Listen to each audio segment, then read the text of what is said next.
Hi y'all! Today I'm going to be talking to you about 5 ways I find times to write while still taking care of young children.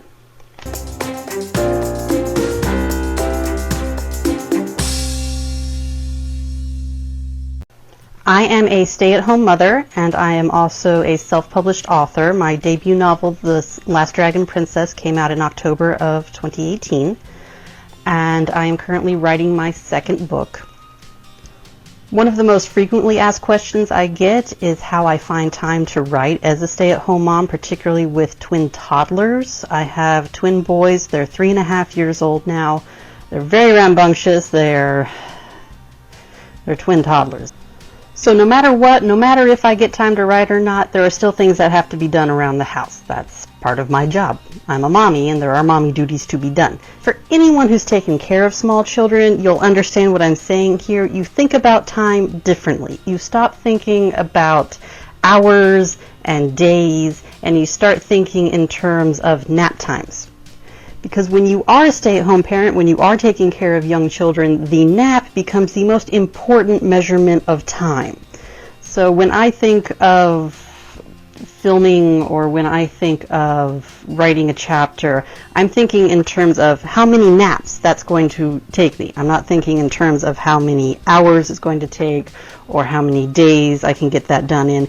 It's how many nap periods is it going to take me. So therefore, most of my strategy for finding time to write revolves around maximizing the productive time I have from the nap. And this isn't just about writing. This is about any stay-at-home parent, anyone taking care of small children who still wants to work on outside projects, who wants to run a small business, who needs to get things done in the day when still taking care of young children who don't care one way or another whether you get that stuff done or not. This video is going to be all about how I maximize the productive hours when my children are asleep during the day. Number 1, and possibly the best tip I can give you for finding time to write, is to include your children in your daily tasks. So when I'm sweeping, when I'm doing laundry, when I'm doing meal prep, when I'm cooking, the children are involved in this, and they do like being involved. If I'm doing laundry, they want to, they want to be handed things from the washer so they can put it into the dryer. They want to help. They want to help me measure things when we're cooking. Now, yes, it does take, 8 times as long to get anything done when they're helping me.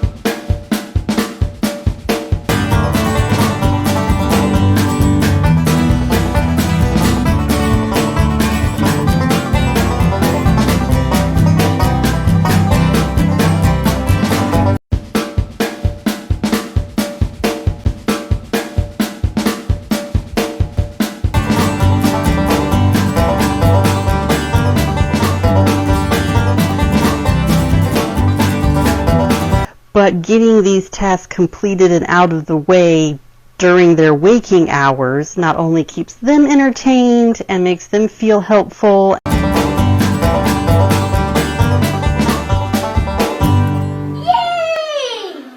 It's helping to teach them to be productive human beings and to be responsible human beings, and it's also clearing up that very precious nap time for larger projects that take more concentration and larger chunks of time. Number 2, ruthlessly evaluate every task you have and determine what absolutely must be done at nap time. And what I mean by this is there are 3 things I do that have to be done at nap time. I have filming. I can't have little kids running around when I'm trying to film. It just doesn't work. No one wants to click on those videos. Second is my actual writing. I work best and do my best work when I am able to get into my own story and really focus on the characters and the dialogue and the situation that is going on. I can't do that if the kids are running around interrupting me every 10 minutes. Mom! Mom! Mom! Mommy! Mommy! I've tried it, it doesn't happen, it doesn't work for me. So I've determined that writing is unfortunately one of those things I have to have a large chunk of time for, and that usually means a nap. Number 3 is my sewing. So if you follow me on Twitter, you probably know I have another little side hobby where I make loveys and teddy bears and things on Etsy. This requires me being at a sewing machine and cutting out fabric and very sharp tools and little tiny sharp pins everywhere, and the kids don't need to be around that right now.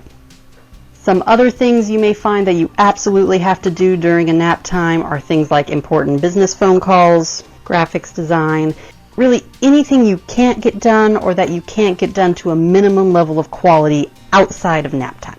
Of course, that being said, it's important that you actually do one of those things during the nap times. One of my daily goals is always to do one of those 3 things during their nap times. Does it happen every day? God, no. The way I figure it, when you're dealing with small children, anytime you're able to stick to your goals and stick to your schedule at least 50% of the time, you're doing something right. 3, learn to piecemeal everything else. And what I mean by this is practicing patience. Mommy! Mama! Mama! Mama! Ma! My boys are usually pretty good about keeping themselves entertained, but for 3.5-year-olds, keeping themselves entertained still means interruptions every 5 to 10 minutes for snacks, for someone hitting someone else too much. What do you want me to do? You just want me to hit you? Come on, do me this one favor. Why? Why? I don't know why. I don't know. This is crazy. So go crazy. Let her rip. Hey, I don't know about this. What, like in the face? Surprise me. Oh. You hit me in the ear. Well, Jesus, I'm sorry. Ow! Christ. Oh! Ah! Ma! Ma! Ma! Mom! Mom!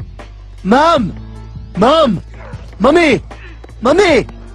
Our kitchen has a large peninsula across the front, and we have a baby gate at the entrance to the kitchen, so I'm able to keep an eye on the kids while they're playing in the dining room and while they're playing in the living room, and keep an ear out and still have this large workspace of the kitchen peninsula to get things done. I can put my laptop up there, I can edit videos in 10-minute increments in between kitty interruptions, I can work on outlining, I can answer emails, I can keep up on my social media, I can do piecemeal marketing, I can do all of these things during the time when the kids are up and playing on their own.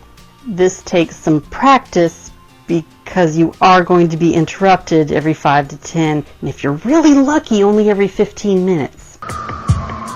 We should do this again sometime. And that's just the way it is. You learn to adapt. But this all goes towards freeing up that nap time, those large chunks of time during the day when you can be your most productive, and saving that time for things that you have to do during that time. So think about ways you can still get work done and still supervise your children and keep everyone safe and happy and the household running well. Tip number 4, toy rotation. I learned this fairly early on. Kids have a lot of toys. Kids have too many toys. And the sucky part about it is kids get bored of their toys very easily. So one thing I've done since my children were very young is I purchased some large Rubbermaid containers and I divvied up all their toys into thirds. So they have block toys, they have these giant Lego toys. They're not really old enough for the regular Legos yet, but they have the big Lego block toys. All of their dinosaurs and animal models and even their books, a lot of their books. All of their toys that they don't sleep with. So their loveys, their teddy bears, those stay out all the time. All of their other toys get put into a rotation. At any given point, only a third of their toys are available. So I got 3 big Rubbermaid containers. I split all of their toys up into those 3 containers. So all of their building blocks got put into one box. All of their Legos got put into a different box. Now this doesn't mean that they're only playing with blocks at any one point. You put the dinosaurs in with the blocks. You put the farm animals in with the Legos. So at any given point, only a third of the toys they own are available for them to play with. What this does is keep the toys fresh without constantly having to buy new toys. My kids are 3.5 years old now. I find I need to rotate the toys every 2 to 3 weeks. So really what that means is by the time we open up a new box of toys, they haven't seen those in at least a month, sometimes 2 months, depending on just what's going on and how many day trips we have and just how quickly they get bored with the toys. That's a long time for a 3.5-year-old. Those are brand new toys. They want to play with them, which means they're more likely to not bug you for a while they're playing with them. And it keeps the toys fresh. It gives you extra time because they're not getting bored and demanding that you entertain them. It's also teaching them how to entertain themselves, which is a very good skill to have.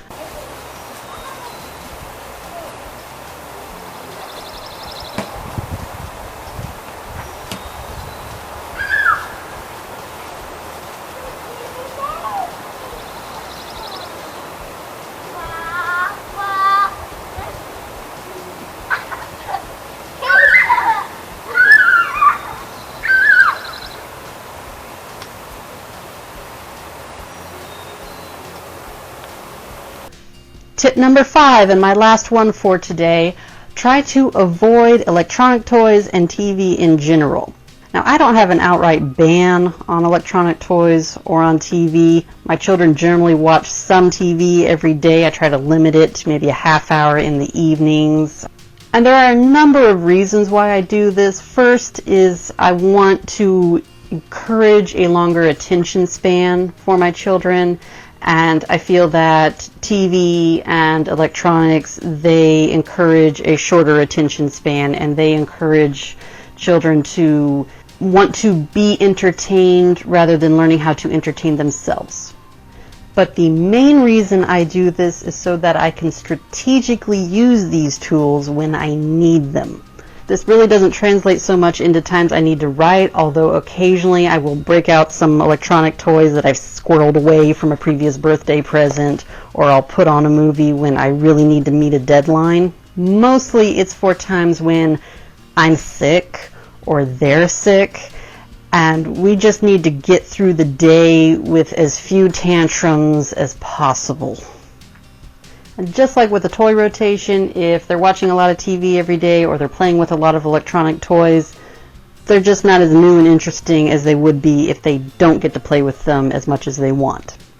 So that's it from me today. Tell me in the comments what you do to help maximize your productive time and how you find time to write during your busy day. I'd love to hear from you, and until then, bye-bye.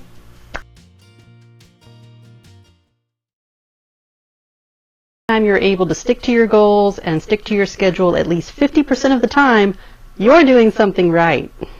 And I am absolutely not going to tell you what my stats are for this week. The Hot Wheels. Oh my God, the Hot Wheels. Because they're toddlers.